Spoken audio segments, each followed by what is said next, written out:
مولاي صل وسلم دائما أبدا على حبيبك خير الخلق كلهم مولاي صل وسلم دائما أبدا على حبيبك خير الخلق كلهم محمد سيد الكونين والثقلين محمد اعوذ باللہ من الشیطان اللعین الرجیم بسم اللہ الرحمن الرحیم الحمد للہ رب العالمین والعاقبۃ للمتقین والجنۃ للمؤمنین والنار للکافرین والصلاۃ والسلام علی اشرف الانبیاء والمرسلین سیدنا و نبینا و طبیب قلوبنا وشفیع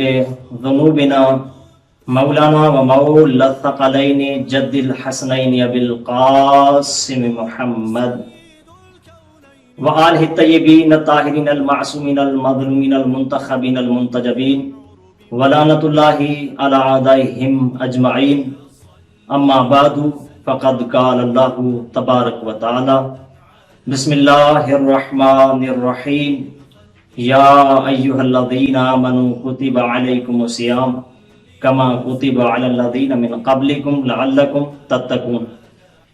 واجب الاحترام و معزز سامعین، آج کے اس درس میں روزے کے فوائد و آثار کو بیان کرنا مقصد اور مباح ہے۔ ماہ رمضان المبارک کا مہینہ اللہ رب العزت کی طرف سے ایک عظیم نعمت ہے۔ اس مہینے میں اللہ رب العزت کی طرف سے انوار و برکات کا سیلاب آتا ہے۔ اس مہینے میں اللہ رب العزت کی رحمتیں بارش کی طرح برستی ہیں۔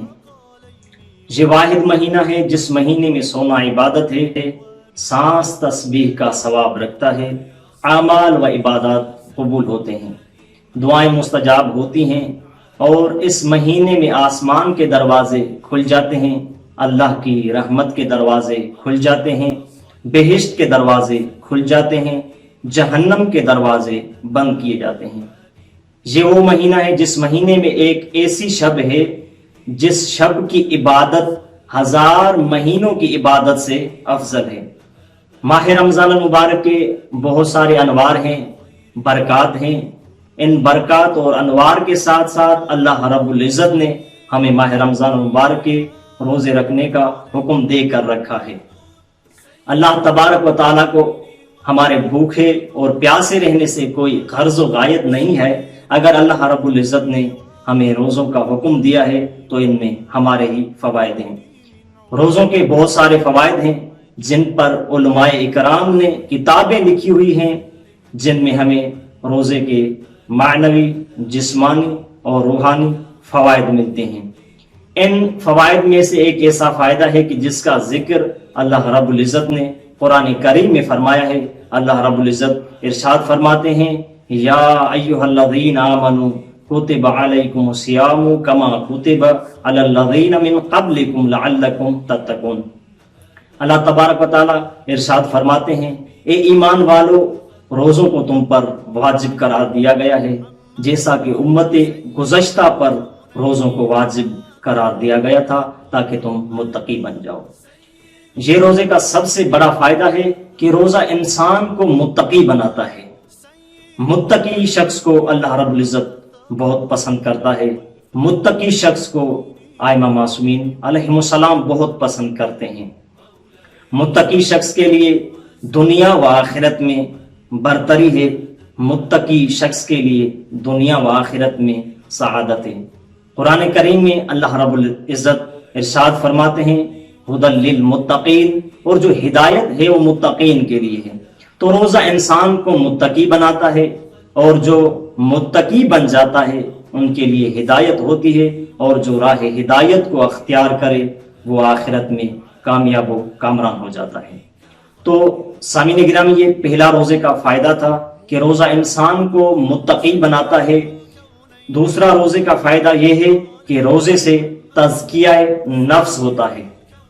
روزے سے انسان کے دل کی کیفیات کی تطہیر ہوتی ہے، روزے سے انسان کا دل پاک ہو جاتا ہے، یعنی اس کے دل میں خواہشات نفس کی بجائے مشیت خداوند جگہ پا لیتی ہے، اور جس کے دل میں مشیت خداوند آ جائے وہ دنیا کو فراموش کر کے آخرت کی فکر میں لگ جاتا ہے۔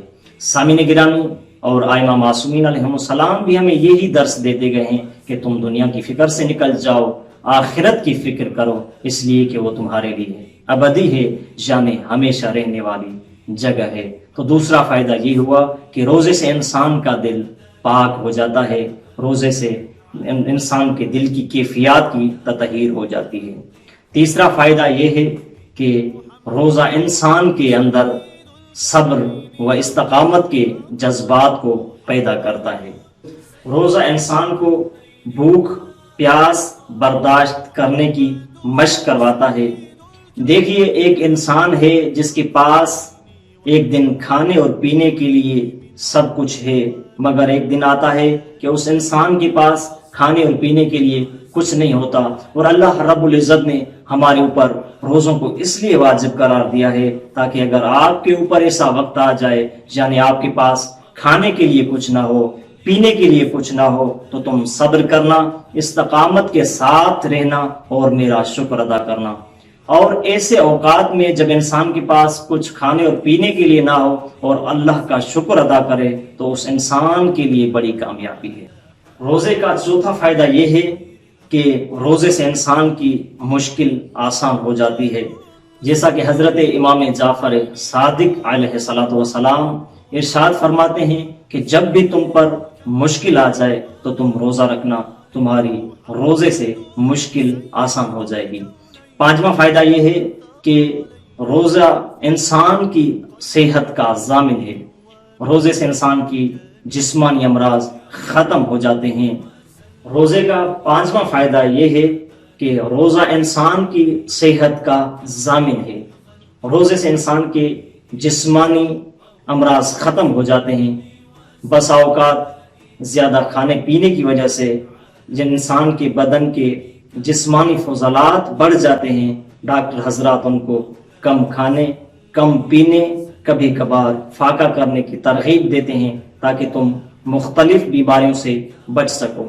اللہ رب العزت اتنے کریم ہیں کہ اللہ رب العزت نے ہمارے اوپر روزوں کو واجب قرار دیا ہے تاکہ جو تم سال بھر کھاتے ہو پیتے ہو، اگر تمہارے بدن کے جسمانی فضلات بڑھ گئے ہیں تو وہ ختم ہو جائیں۔ اور ڈاکٹر حضرات کا کہنا ہے کہ جو بھی شخص ماہ رمضان المبارک میں روزے رکھتے ہیں اکثر اور بیشتر بیمار نہیں ہوتے، کیونکہ ان کے اندر کے جو جراثیم ہیں وہ مر جاتے ہیں اور ان کے جسمانی فضلات ختم ہو جاتے ہیں۔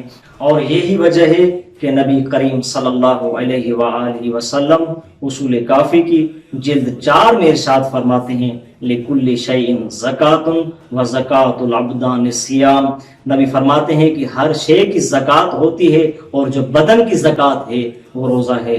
روزہ انسان کے اندر کو صاف کر دیتا ہے، روزے سے انسان کے گناہ معاف ہو جاتے ہیں، روزے سے انسان کی بیماریاں ختم ہو جاتی ہیں۔ اور اللہ رب العزت سے یہ دعا ہے کہ آل محمد کی عزت اور عظمت کے صدقے میں ہم سب کو ماہ رمضان المبارک کے روزے رکھنے کی توفیق عطا فرمائے، اور ان کے ساتھ ساتھ ہمیں تمام واجبات پر عمل کرنے کی توفیق عطا فرمائے۔ اور سب سے بڑی دعا یہ ہے کہ ہمارے 12ویں آقا امام زمانہ عجل اللہ تعالی فرجہ الشریف کے ظہور میں تعجیل عطا فرمائے۔